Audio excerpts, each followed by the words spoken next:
გადავშალოთ ბიბლია.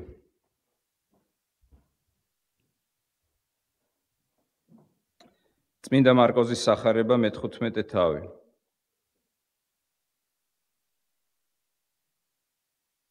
ოცდაორი, 26 მუხლები.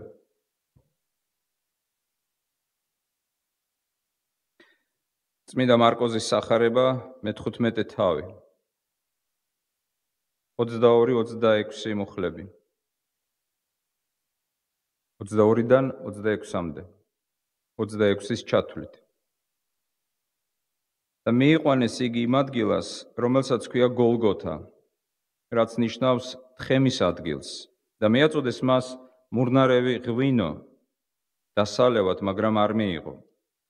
და ჯვარს აცვეს და გაიყვეს მისი სამოსელი წილის წყრით, ვის რა ერგებოდა. მესამე საათი იყო, როცა ჯვარს აცვეს იგი. იყო წარწერა მისი ბრალდებისა. მეფე იუდეველთა. ეს არის უფლის სიტყვა. ვილოცოთ. ღმერთო, მადლობა შენი სიტყვისთვის, რომელშიც გვიცხადებ შენს ნებას. შენი სულიწმიდის მადლით მოგვანიჭე, რათა შევიმეცნოთ შენი ჭეშმარიტება, გაგვაგონე შენი ხმა შენს სიტყვაში. მოგვანიჭე, რათა ვერ წმუნოთ შენს ძეს იესო ქრისტეს. ამ რწმენით დავიმკვიდროთ საუკუნო ცხოვრება და ეს რწმენა ვაუწყოთ ქვეყანას. გევედრებით იესო ქრისტეს მიერ. ამინ. სახლში მაქვს წიგნი, სახელწოდებით მსოფლიო საოცრებები.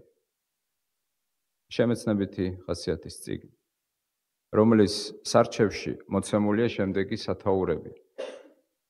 ანტიკური ხანის საოცრებები, ძველი სამყაროს სხვა საოცრებები, თანამედროვე საოცრებები, ნაკლებად ცნობილი საოცრებები, წყალქვეშა საოცრებები, ბუნების საოცრებები და ასე შემდეგ.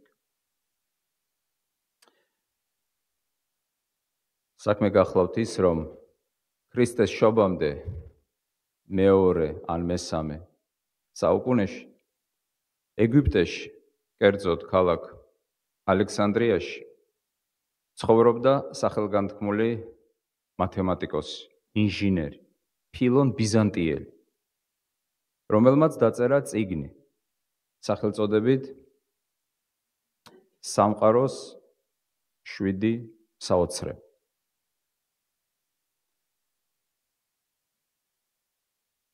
სავარაუდოდ უამრავი ადამიანი შორეული ქვეყნიდან მგზავრობდა იმისათვის, რომ ეხილა ძველი სამყაროს ეს 7 საოცრება და აღფრთოვანებულიყო ოსტატების ხელით გაკეთებული ამ ქმნილებებით. ძმებო და დებო, საღვთო წერილში ძალიან ბევრი საოცრება. სხვადასხვა მინდა გითხრათ, რომ ამ 7 საოცრებიდან ჩვენამდე მხოლოდ ერთიღაა შემორჩენილი. მხოლოდ ერთი. ყველა სხვა დანარჩენი განადგურებულია.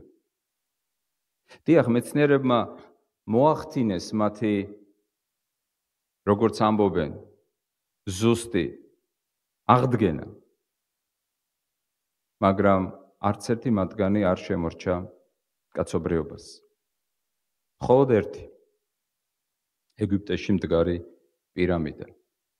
ყველა სხვა დანარჩენი, არტემიდეს ტაძარი ეფესოში, ზევსის გამოსახულება, როდოსის კუნძულზე კოლოსი, მზის ცრუ ღვთაების გამოსახულება, ბაბილონის დაკიდული ბაღები. ქალაქ ბათუმშიც არის ერთი შენობა, რომელიც შთაგონებულია ამ საოცრებით. ალბათ ყველა მიცით ხო, რომელი შენობაა? რომელიც წააგავს, ან უნდა წააგავდეს ბაბილონის დაკიდებულ ბაღებს. მხოლოდ ერთი ხა შემორჩა ისტორიას. ბიბლია არის ძალიან ძველი წიგნი. ის აღწერს უამრავ ამბავზე და მინდა გითხრათ უამრავ საოცრებაზე. ძალიან ბევრი საოცრება არის საღვთო წერილში. მეტიც, თავად ბიბლია არის საოცარი წიგნი. თავად ეს წიგნი არის საოცრება. დაწერილი 1500 დაახლოებით 1500 წლის განმავლობაში. დაახლოებით 40-მდე ავტორის მიერ. რომელსაც აერთიანებს ერთი მთავარი იდეა და აზრი. ეს არის საოცარი წიგნი, როგორც ერთ-ერთმა ცნობილმა ეკლესიის მსახურმა თქვა, რომ ბიბლია მოცემული გვაქვს ჩვენ ღვთისაგან, არა ცოდნის გასამრავლებლად, არამედ ბიბლია მოცემული გვაქვს ჩვენ ღვთისაგან შესაცვლელად. ეს წიგნი ნამდვილად სulis ადამიანს. და მაინც ბიბლიაში აღწერილ საოცრებათა შორის ყველაზე დიდი საოცრება.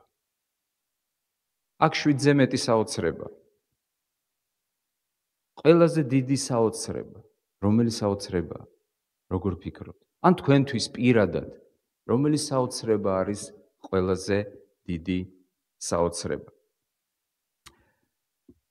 წმიდა იოანე ოქროპირს ეკუთვნის დიდებული სიტყვები, რომლებიც მან წარმოთქვა ესაიას წიგნის განმარტებისას. აი რას ამბობს ეკლესიის დიდი მამა და მოძღვარი. თუ ვინმე მკითხავს, რა საოცრება, რა საკვირველება მოახდინა ქრისტემ. და შემდეგ აგრძელებს და ჩვენ აუცილებლად ვიტყვით რა ბრძანა ოქროპირმა, მაგრამ მოდით ეს კითხვა, რომელიც ეკლესიის წმინდა მამამ დასვა, საკუთარ თავებს დაუსვათ დღეს. ოქროპირი ამბობს, თუ ვინმე მკითხავს, თუ ვინმე მე მკითხავს, რა საკვირველება, რა საოცრება მოახდინა ქრისტემ. თუ ვინმე თქვენ შეგეკითხებათ, რა საოცრება, რა საკვირველება მოახდინა ქრისტემ. როგორ უპასუხებდით ამ შეკითხვას? სხვა სიტყვებით რომ თქვათ, რა არის თქვენთვის ყველაზე მნიშვნელოვანი, ყველაზე გასაოცარი, ყველაზე შთამბეჭდავი, ამაღელვებელი, რაც იწვევს თქვენში განსაკუთრებულ გრძნობას.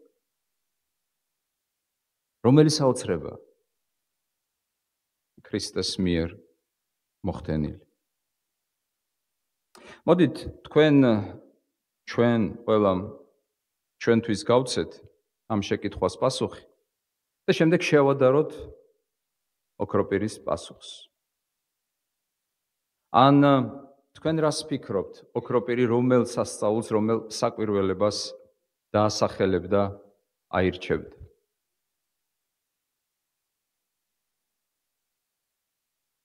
აი რას პასუხობს ეკლესიის მამა. თუ ვინმე შემეკითხება,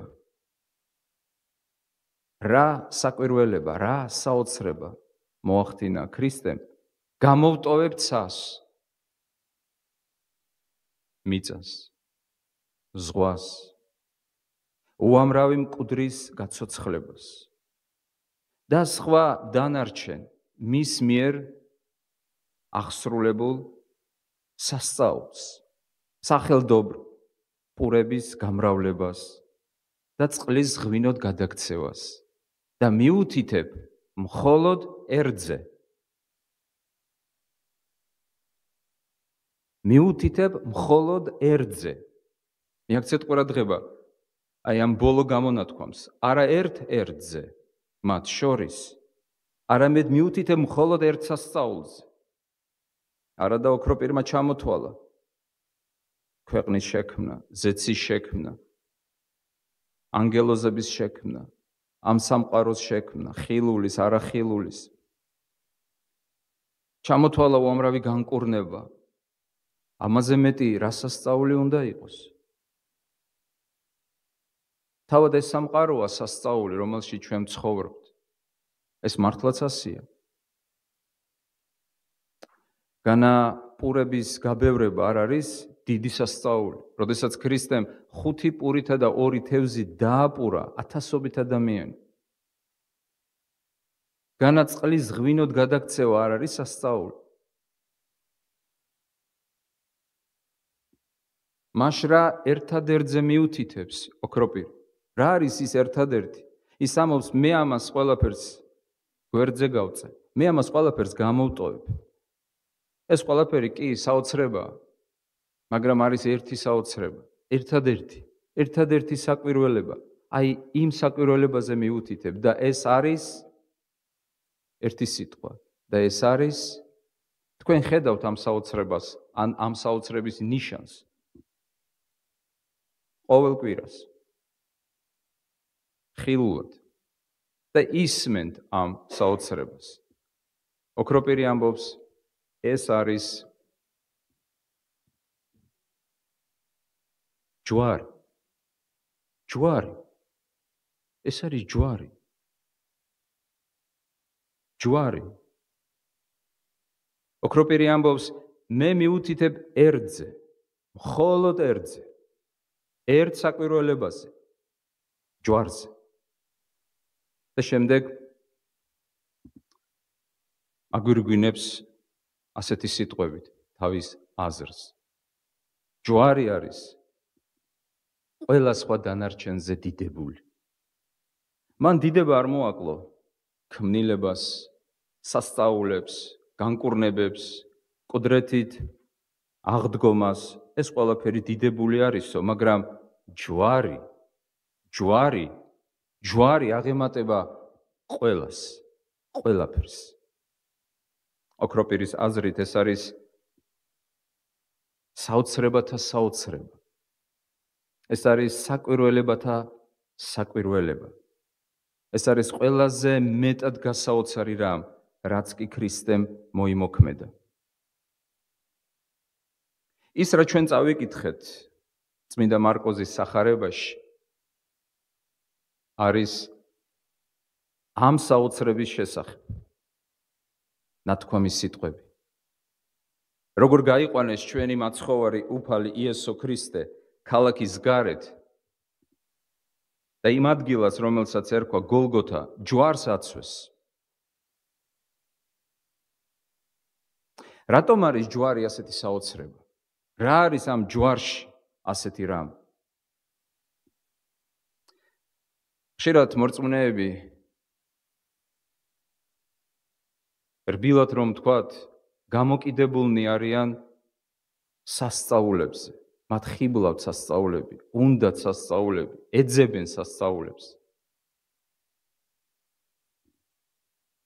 შეიძლება ითქვას, ამაში ცუდი არაფერია, მაგრამ თუ ამ დროს დაიჩრდილა მთავარი სასწაული, სასწაულთა სასწაული, ჯვარი, მაშინ ეს უკვე დიდი პრობლემაა. ეს დიდი პრობლემაა. იმიტომ რომ არ შეიძლება მთავარს მიუჩინო მეორე ხარისხოვანი, ან თანაბარი ადგილი სხვებს შორის. ქრისტიანობა ეს არის საოცარი რელიგია. ეს არის რელიგია სასწაულის შესახებ, ყველაზე დიდი სასწაულის შესახებ, რაც კი შეიძლება მომხდარიყო, ღმერთი მოკვდა ჯვარზე.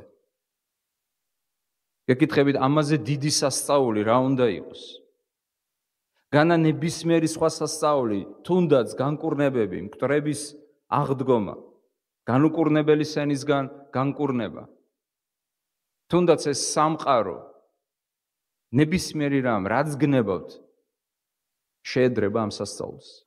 თუ ეს სხვა დანარჩენი სასწაული დაჩრდილავს, უკანა პლანზე გასცევს, მეორე ხარისხოვნად აქცევს ამ სასწაულს, მაშინ ჩვენ დამნაშავენი ვიქნებით თავად ქრისტეს წინაშე. ყველა კვირას უნდა იყოს ამ სასწაულის და ამ საოცრების გაცხადება. არა მარტო ვიზუალურად, ჯვრის ჩამოკიდებით, როგორც ჩვენ სალოცავშია. არა მარტო ჯვრის ტარებით, რომელსაც ჩვენ ვატარებთ. არამედ ქადაგებით, სწავლებით, გააზრებით, ლოცვით.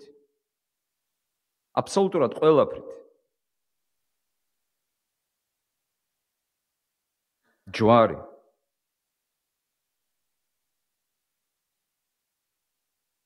თქვენ დღევანდელ საკითხავში მოისმინეთ ასეთი სიტყვები, ვინც ყოველდღიურად არ აიღებს. ჯვარი ეს არ არის ერთხელ იქადაგე, ერთხელ თქვი და დამთავრდა. მოდით ახლა სხვა სასწაულებს მივხედოთ. ეს არ არის ერთი 7 საოცრებისგან, ერთ-ერთი. ეს არის ყველაზე დიდი სასწაული სასწაულებს შორის. დღევანდელი ჩვენი საუბარი გავხადოთ უკიდურესად მარტივი. მარტივი გამოთქმის თვალსაზრისი და არა შინაარსის მხრივ. დავასახელოთ 3 ძირითადი მნიშვნელობა ჯვრისა. ამ ღვთაებრივი საოცრებისა. შემდეგ წავიკითხოთ შესაბამისი ფრაგმენტი, ადგილი საღვთო წერილიდან. და დასკვნის სახით გამოვაცხადოთ სათანადო შეგონება დარიგება. ჯვრის ნიშნულობის თანახმად. მაშასე ძალიან მარტივია. რას ნიშნავს ჯვარი? შესაბამისი ადგილი საღვთო წერილიდან ამ აზრის გასამყარებლად და რა დარიგება, შეგონება გამომდინარეობს ამ ნიშნულობით. გასაგებია, ხომ მე მგონი? აქ რთული არაფერი არ არის. პირველი ჯვარი ეს არის ღვთის სამართლიანობის გამოცხადება. მეორე ჯვარი ეს არის ღვთის სიყვარულის გამოცხადება. და მესამე ჯვარი ეს არის ღვთის სიბრძნის გამოცხადება. სამართლიანობა, სიყვარული და სიბრძნე. პირველი ჯვარი ეს არის ღვთის სამართლიანობის გამოცხადება. ჯვრის მნიშვნელობა. რას გვასწავლის ჯვარი?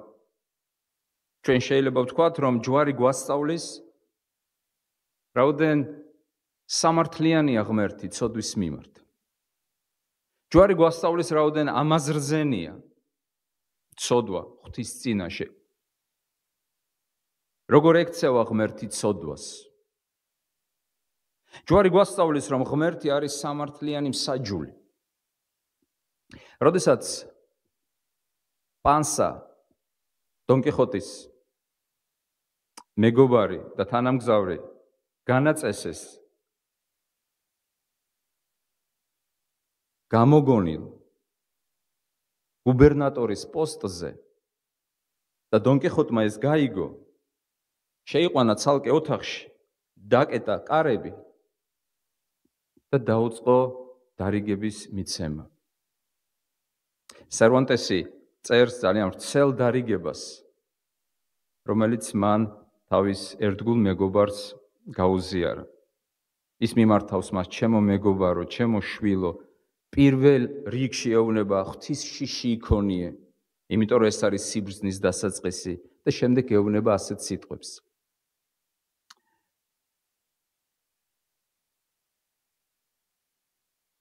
ღარიბ ღატაკთა ცრემლებმა უფრო მეტად აღძრას შენში თანაგრძნობა, ვიდრე მდიდრის საჩუქრებმაო.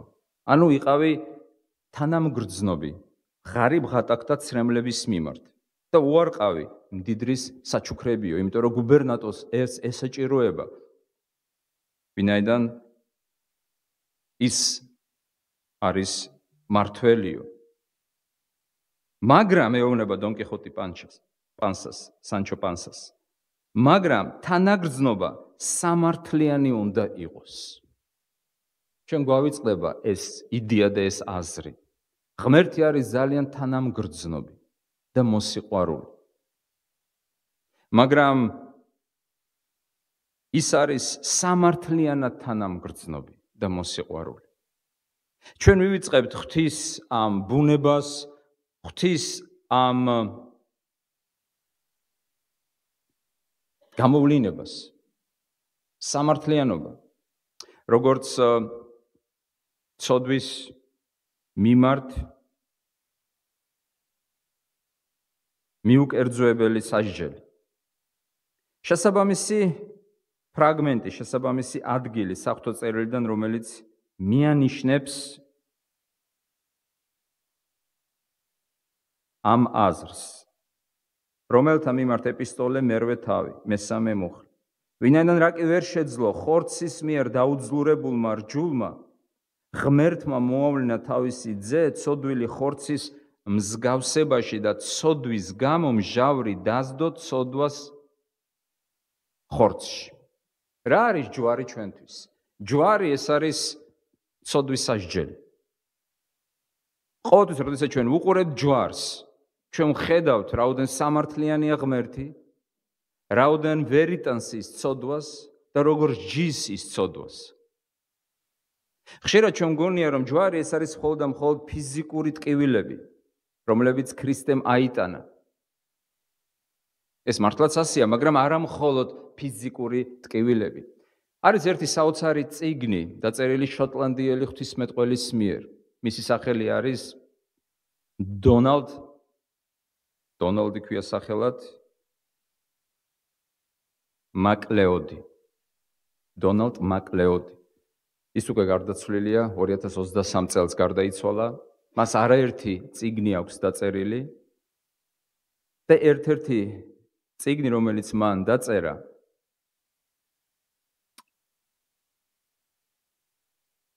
არის სახელწოდებით დიდებიდან გოლგოთისკენ. აი ესეთი სახელწოდება აქვს ამ წიგნს. დიდებიდან გოლგოთისკენ. ამ წიგნში ის აღწერს ღვთის ჯვარცმას და გამოთქვამს ასეთ აზრს. ტანჯვები, რომლებიც ღვთის ძემ ჯვარზე აიტანა, არ შეიძლება მხოლოდ დაიყვანებოდეს ფიზიკურ ტკივილებამდე. და ასახელებს 4 კონკრეტულ ტანჯვას, განცდას, რომელიც უფალმა იესო ქრისტემ იტვირთა ჯვარზე. ის იწყებს ფიზიკური ტანჯვებიდან, შემდეგ ასახელებს ემოციურ ტანჯვებს, შემდეგ სოციალურ ტანჯვებს და ბოლოს სულიერ ტანჯვებს. ანუ ქრისტეს მიერ განცდილი ტანჯვები ჯვარზე 4 კატეგორიაში ყავს გააზრებული. იწყებს ფიზიკური ტანჯვებიდან და ასრულებს სულიერ ტანჯვებამდე. იმიტომ რომ ფიზიკურ ტანჯვებზე უფრო მტკივნეული ქრისტესთვის ჯვარზე იყო სულიერი ტანჯვები. ის უწოდებს ტანჯვების აპოგეას, როდესაც უფალმა ჯვრიდან თქვა სიტყვები: ღმერთო ჩემო, რატომ მიმატოვე მე? სინამდვილეში ეს არის ცოდვის ნამდვილი სასჯელი. ჩვენ ხშირად ცოდვის სასჯელად წარმოგვიდგენია რაღაც ფიზიკური ტკივილი და მეტი არაფერი. ჯოჯოხეთის ცეცხლი, ტკივილი, კვნესა, მაგრამ სინამდვილეში ცოდვის სასჯელი და ცოდვის შედეგი ეს არის ღვთისაგან განშორება. ავტორი სწორედ ამ ტანჯვას უწოდებს ტანჯვების აპოგეას. საშინელი ფიზიკური ტანჯვა განიცადა ქრისტემ, საშინელი ემოციური ტანჯვა, სოციალური ტანჯვა. იგულისხმება გარიყულობა, მიტოვებულობა, მაგრამ დატოვება მამის მიერ მისთვის აღიქმებოდა როგორც უზენაესი ტანჯვა. ეს არის სოდვის სასჯელი, მეგობრებო. სინამდვილეში ეს არის ღვთის მიერ მიტოვება. იესო ქრისტემ ჯვარზე განიცადა ეს ჯოჯოხეთი. ჯვარზე განიცადა ღვთის მიერ მიტოვება. ჯვარი ჩვენ გვასწავლის ღვთის სამართლიანობას. ჯვარი არის გამოცხადება ცოდვის გაკიცხვისა. რა დარიგება კონკრეტული, რა შეგონება შეიძლება მივიღოთ ჯვრის ამ მნიშვნელობიდან.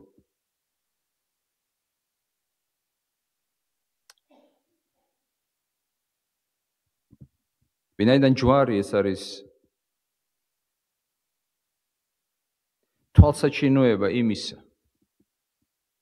როგორც ძულს ღმერთს ცოდვა, როგორც ჯის ღმერთი ცოდვას, როგორი დამოკიდებულება აქვს ღმერთს ცოდვის მიმართ და რომ ეს არის ღვთისაგან მიტოვებულობა გარდა სხვა ტანჯვებისა. ჯვარი ჩვენ გვასწავლის გავექცეთ ცოდვას. ჯვარი ჩვენ გვასწავლის წმინდა ცხოვრებას. არის ასეთი გამონათქვამი. თითოეული ჩემი ცოდვით მე ქრისტეს კვლავ ვაცმევ ჯვარს. თითოეული ჩვენ მიერ ჩადენილი ცოდვა ეს არის ხმის გაგონება იმ ლურსმნისა, რომელიც შეესო მის წმინდა სხეულს, იმ ხმის გაგონებისა, რომლითაც დაიყვირა ღმერთო ჩემო, რატომ მიმატოვე მე. ჯვარი სინამდვილეში პრაქტიკულად გვასწავლის, რაოდენ საძაგელია, რაოდენ საშინელია ცოდვა ღვთის წინაშე. თუ ჩვენ ასე შევხედავთ ცოდვას, რომ ამის გამო თავად ღმერთი მოკვდა, ის არ იქნება ჩვენთვის რაღაც უბრალო ყოველდღიური. შეხედეთ იოსებს და მის რეაქციას. ის გარბის ცოდვისგან, როგორც რაღაც საშინელისგან, გაურბის მას, არ ეთამაშება მას. ის ნამდვილად საშინელია. ყოველთვის, როდესაც ჩვენ ვუყურებთ ჯვარს, უნდა ვხედავდეთ, რომ ღმერთი არის მიუკერძოებელი.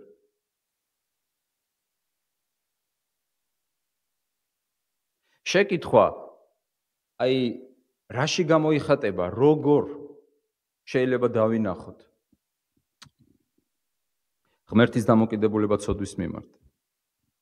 თქვენ შეიძლება შეხედოთ სოდომს, შეიძლება შეხედოთ სხვა ძეგლს ღმერთის სამჟავროს გამოვლინებისა და თქვათ, საშინელია ცოდვა, შეხედე როგორ ისჯებიან ადამიანები, მაგრამ ეს არაფერია იმასთან შედარებით, რაც მოხდა ჯვარზე.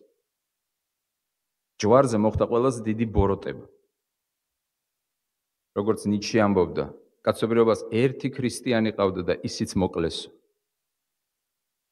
ის ამბობდა ამას ქრისტეს. ჯვარზე მოხდა ღვთის ძის მკვლელობა. ღმერთი მოკვდა ჯვარზე.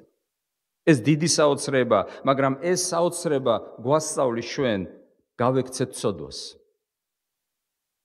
ნუ ვეთამაშებით ცოდვას. შევიყვაროთ სიწმინდე. შევიყვაროთ სამართლიანობა, შევიყვაროთ სისუფთავე. შევიყვაროთ წესრიგი.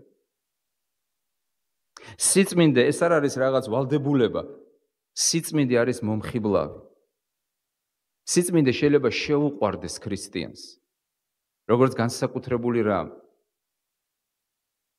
ჯვარი ჩვენ გვასწავლის გავექცეთ ცოდვას და გავიზარდოთ სიწმინდეში. დღითი დღე მოვაკვდინოთ ჩვენი ხორცი და გავაცოცხლოთ ჩვენი სული ღვთისათვის. მეორე, ჯვარი ეს არის გამოცხადება არა მარტო ღვთის სამართლიანობის, არამედ ღვთის სიყვარულისა. სად ჩანს აქ სიყვარული? სიყვარული ჩანს აქ იმაში, რომ ჩვენ უნდა ყოფილიყავით იმ ჯვარზე, იმ ჯოჯოხეთში.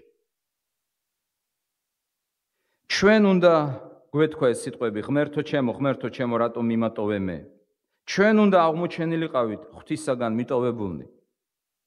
მაგრამ ჩვენ ნაცვლად ჯვარზე ჩვენი ადგილი დაიკავა ღვთის ძემ იესო ქრისტემ. ამაშია მისი სიყვარული, შესაბამისი ადგილი, რომელთა წერილიც მეხუთე თავის მერვე მუხლი, მაგრამ ღმერთი თავის სიყვარულს ჩვენდამი ამტკიცებს რითი? იმით, რომ კარგი სამსახური გამოგვიგზავნა. კი, გეთანხმებით. იმით, რომ კარგი ჯანმრთელობა მოგცა. კი ბატონო. იმით, რომ დღეგრძელება მოგვანიჭა. კი ბატონო. ასე შეიძლება ჩამოვთვალოთ. ყველა წვრილმაში შეიძლება დავინახოთ ღვთის სიყვარული. როდესაც მანქანას ვერ აყენებ, აი შენ თვალწინ, ой, საოცრება მოხდა, გამოვიდა სხვა მანქანა და შენ შეაყენე მანქანა და ფიქრობ, რა საოცრებაა, ღმერთმა ადგილიც გამიმზადა. ეს კარგი ტენდენცია, როდესაც ყველა წვრილმაში ვეძებთ ღვთის სიყვარულის მოწმობას და მტკიცებას. მაგრამ, როგორც თქვი დასაწყისში, თუ მარტო ეს არის ღვთის სიყვარულის გამოვლინება და ამას შეუძლია დაჩრდილოს მეორე პლანზე, მეორე ადგილას გადაანაცვლოს მთავარი მტკიცება, მტკიცებულობა ღვთის სიყვარულისა, მაშინ ეს ყველაფერი ჩვენთვის შეიძლება იყოს საზიანო. თუ იმის იქეთ ვეღარაფერს ვეღარ ვხედავთ.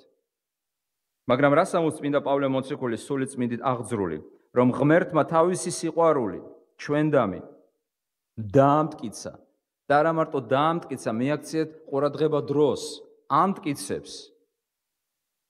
ჯვარცმა ხო უკვე მოხდა, ხო შეეძლო ეთქვა დაამტკიცა და დაამთავრა. არა, ამტკიცებს, დღესაც ამტკიცებს. იმიტომ ეს არის საოცრებათა საოცრება. ეს არის სასწაულების სასწაული. ეს არის წმიდათა წმიდა ყველა საოცრებისთვის. ის დღესაც ამტკიცებს, ჯვარი დღესაც არის ღმერთის მტკიცება სიყვარულისა ჩვენდამი. ეს სიყვარული სწორედ იმაში ვლინდება, რომ მან ჩვენი ადგილი დაიკავა. რა შეგონება, რა დარიგება შეიძლება ჯვრის ამ მნიშვნელობიდან ავიღოთ ჩვენ? ჯვარი გვასწავლის გვიყვარდეს ღმერთი, რომელმაც ჩვენ უწინ შეგვიყვარა. სულ მცირე უსამართლობა არ გიყვარდეს ის, ვისაც უყვარხარ. მეთანხმებით თუ არა? სულ მცირე უსამართლობა არაფასებდე მას, ვინც შენ ყველაზე უფრო მეტად დაგაფასა. უსამართლობა და უმადურობა.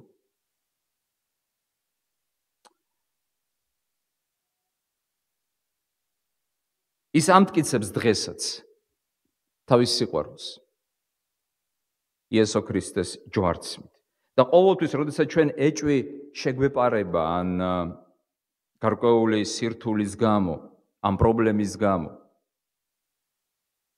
განვიცდით ასეთ საცდურს, უყვარ ვარ კი ღმერთს. მართლა უყვარ ვარ ღმერთს. იქნებ დამევიწყა. ყოველთვის უნდა შევხედოთ ჯვარს.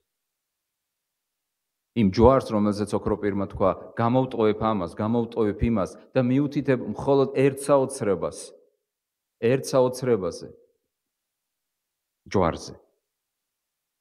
იმიტომ რომ ჯვარი ეს არის რეალური მტკიცებულება, არა დაძველებული, ხავს მოდებული, არამედ მუდამ ცოცხალი მტკიცებულება ღვთის უსაზღრო სიყვარულისა ჩვენდამი.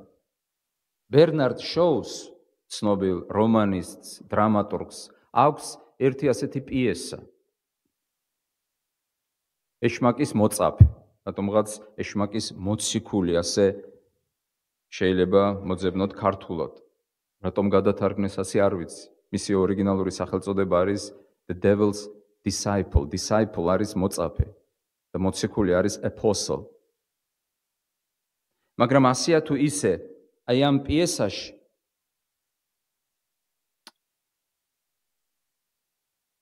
თავარი მოქმედი პირი, ყველას მიერ ათვალწუნებული, დიკი, შემთხვევით აღმოჩნდება კეთილმორწმუნე, კარგი პატიოსანი ადამიანის მღვდლის პასტორის სახლში.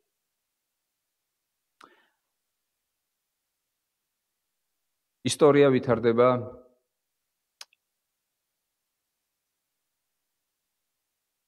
იმ დროს, როდესაც იყო დაძაბულობა ადგილობრივ ამერიკელებსა და ბრიტანელებს შორის.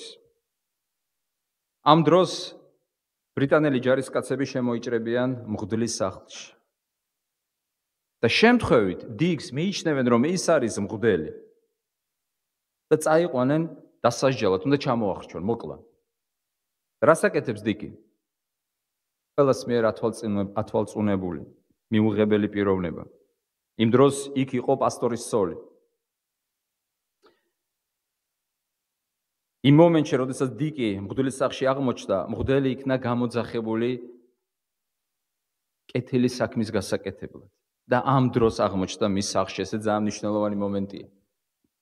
ბრიტანელ ჯარისკაცებს მიყავთ ის. მაგრამ არ ამხელს დიკი და არ ამბობს, რომ მე დიკი ვარ, მე არა ვარ ის მღვდელი, ვისთვისაც თქვენ მოხვედით, რომ აგეყვანათ. მღვდლის მეუღლე არის გაოგნებული. არ ამხელს, არ ამბობს. იბრალებს, მე ვარ ის. მიდის რომ მოკვდეს. მღვდლის მეუღლე ხვდება მას ციხეში და ეუბნება, რატომ აკეთებ ამას? რატომ არ ამბობ, ვინც ხარ სინამდვილეში? რატომ გინდა რომ მოკვდე? მას ჯერ გონია, რომ მათ შორის ხო არ არის რაღაც რომანი, სიყვარული. ის კატეგორიულად უარყოფს.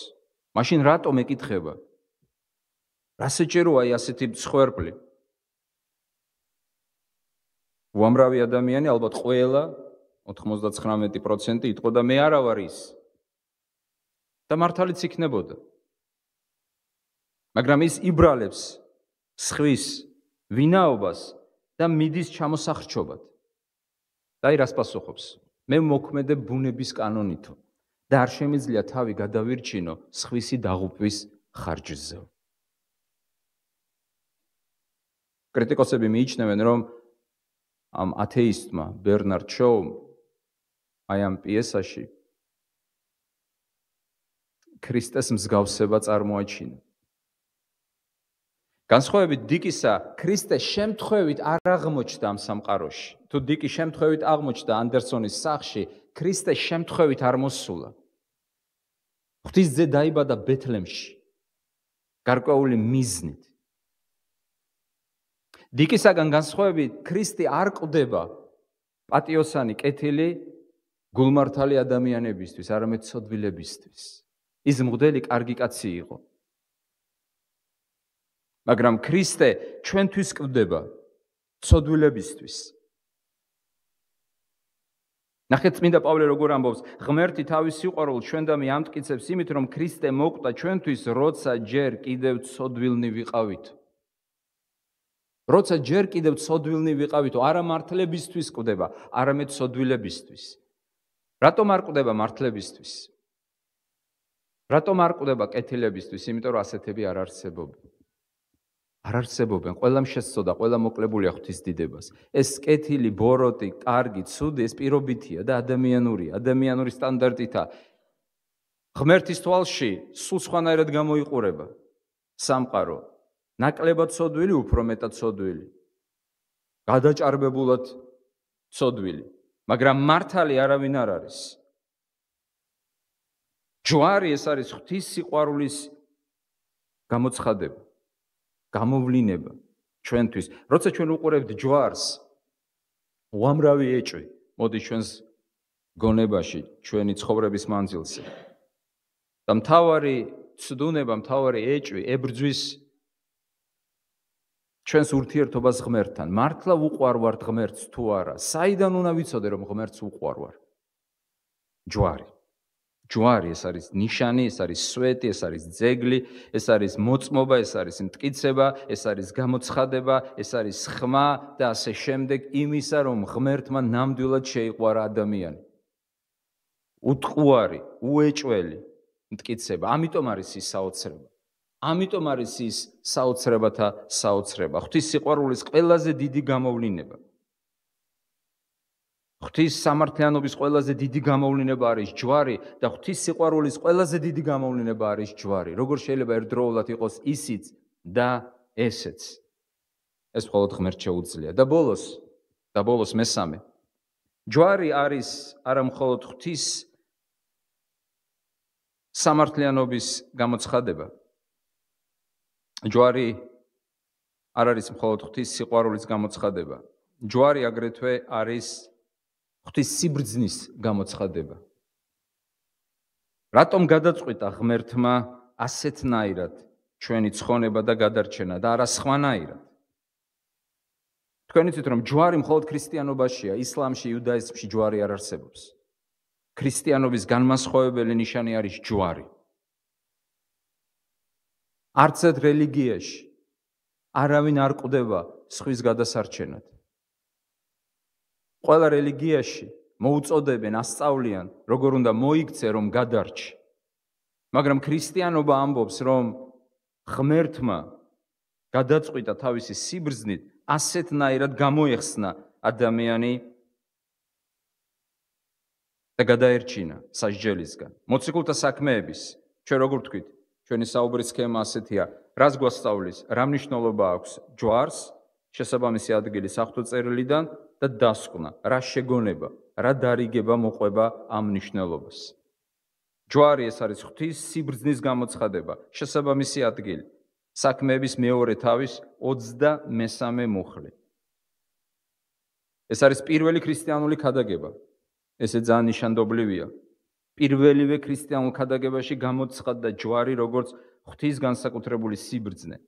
იგი ღვთის განჩინებული ზრახვით და წინასწარ ცნობით გადაცემული ურჯულოთა ხელით მიალურსნეთ და მოკალით. ეს არის წმინდა პეტრეს სიტყვები. სხვა თარგმანში წერია ღვთის განგებით.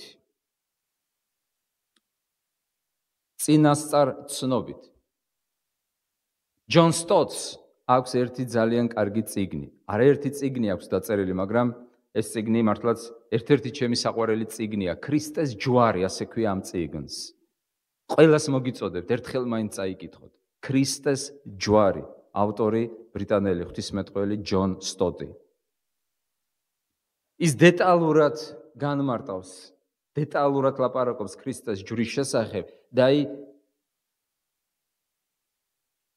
ერთ-ერთი მისი აზრი. როცა ჩვენ კითხულობთ სახარებებში, როგორ მოკვდა ქრისტე, ასეთი წარმოდგენა იქნება, რომ მისი სიკვდილი იმიტომ მოხდა, რომ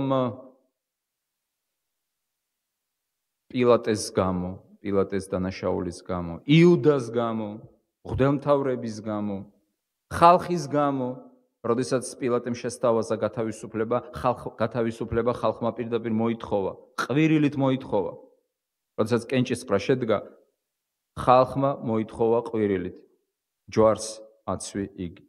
და როცა ვკითხულობთ სახარებებს, ასეთი შთაბეჭდილება იქმნება, ასეთი აზრი გვეუფლება, რომ მისი სიკვდილი კანონზომიერია, იმიტომ რომ პილატე, იმიტომ რომ იუდა, იმიტომ რომ იუდეველები, იმიტომ რომ რომაელები ანტისემიტები, ფაშისტები გაიძახიან, იმიტომ რომ ებრაელები. დავიწყებათ, რომ რეალურად სამსჭვალი, ლურსმანი მიაჭედა არა ებრაელმა, არამედ წარმართვა რომაელმა. სტოტი ამბობს, სინამდვილეში ამ ყველაფრის უკან იდგა ღვთის განგება, ღვთის ჩანაფიქრი, ღვთის წინასწარ განსაზღვრულობა.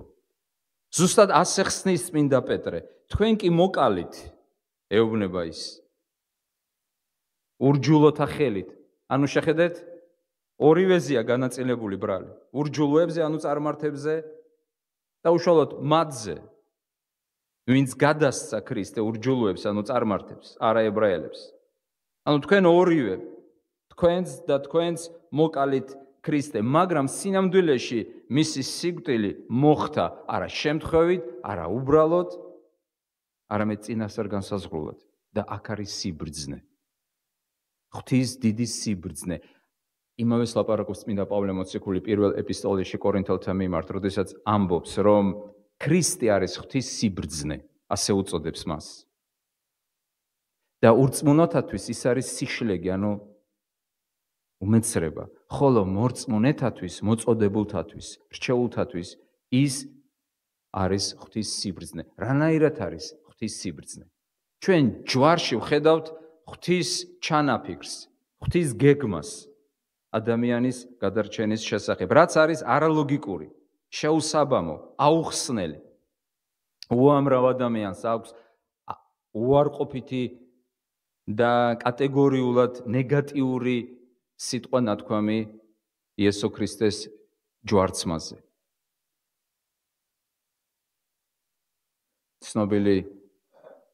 ცნობილი, ძალიან ცნობილი ათეისტი, ფილოსოფოსი, მეცნიერი რასელი ამბობს, რომ ეს არის მიუღებელი, ეს არის შეურაცხმყოფელი, რომ ღმერთმა ასეთნაირად გადაწყვიტა საკუთარი ძე გადაეცა სიკვდილს იმისათვის, რომ ჩვენ გადავერჩინეთ.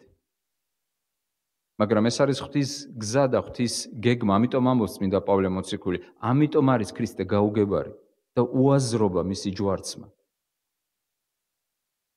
ერთათვის, ხოლო მათთვის, ვისაც სწამს, ის არის ღვთის სიბრძნე. მეტი წმინდა პავლე მოციქული ამბობს, მე ვიქადი ქრისტეს ჯვრითო. რითი იქადით თქვენ? განათლებით, წარმოშობით, ფულით, გვარიშვილობით. რითი? ყველა რაღაცით იქადის. წმინდა პავლე მოციქული ამბობს, მე ვიქადი ქრისტე იესოს ჯვრით. ამ ჯვარზე ის მოუკვდა ქვეყნიერებას და ქვეყნიერება მოუკვდა მას. რას გვასწავლის ჯვრის ეს გამოცხადება? რა შეგონება, რა დარიგება შეიძლება მივიღოთ? მხოლოდ და მხოლოდ რწმენით, მხოლოდ და მხოლოდ ნდობით თუ შეიძლება ამის მიღება. სხვა გზა არ არსებობს. ეს ამოუხსნელია. როგორ შეიძლება თქვენ ეს არაადამიანურია თუ გნებავთ? არაადამიანურია. რას გულისხმობ? როგორ შეიძლება თქვენ საკუთარი შვილი, საყვარელი და თანაც ერთადერთი გაიმეტოთ და გაწიროთ? კარგით, შვილებს წირავდნენ სამშობლოსთვის, კარგი იდეებისთვის, კეთილი ადამიანებისთვის, ამაღლებული მოტივებისთვის, მაგრამ გაიმეტოთ ერთადერთი და საყვარელი შვილი, გაწიროთ ის საშინელი ტკივილებისთვის, მიატოვოთ, არაფრად ჩააგდოთ, მოკლათ მტრებისთვის. ჩვენ ხომ მტრებად ვექეცით ღმერთს, მოძულეთათვის და მათთვის, რომელნიც თქვენ არარად და არაფრად გაგდები. ეს არის არაადამიანური. ეს რომ ადამიანმა გააკეთოს ღირსია ის რისი, გაკიცხვისა და არავინ არ გაამართლებს მას. ამაშია ღმერთის სიბრძნე. ესაი ამბობს, ჩემი აზრები თქვენი აზრები არ არის, ჩემი გზები თქვენი გზები არ არის. სწორედ აქ მოგვეთხოვება ნდობა, რწმენა. თუ ჩვენ სინამდვილეში გვწამს, თუ ჩვენ სინამდვილეში გვინდა გავიგოთ, როგორც დიდი რეფორმატორი ამბობდა, არ შეიძლება ღმერთი მოაქციო პატარა ყუთში. შეუძლებელია. ღმერთი იქმს, რაც ნებავს მას და ისე, როგორც მას ნებავს. ის არის მეუფე და ბრძანებელი. მას აქვს სიბრძნე, სამართლიანობა და სიყვარული. მან აირჩია ეს გზა და დაადგინა ეს გზა და განახორციელა ეს გზა.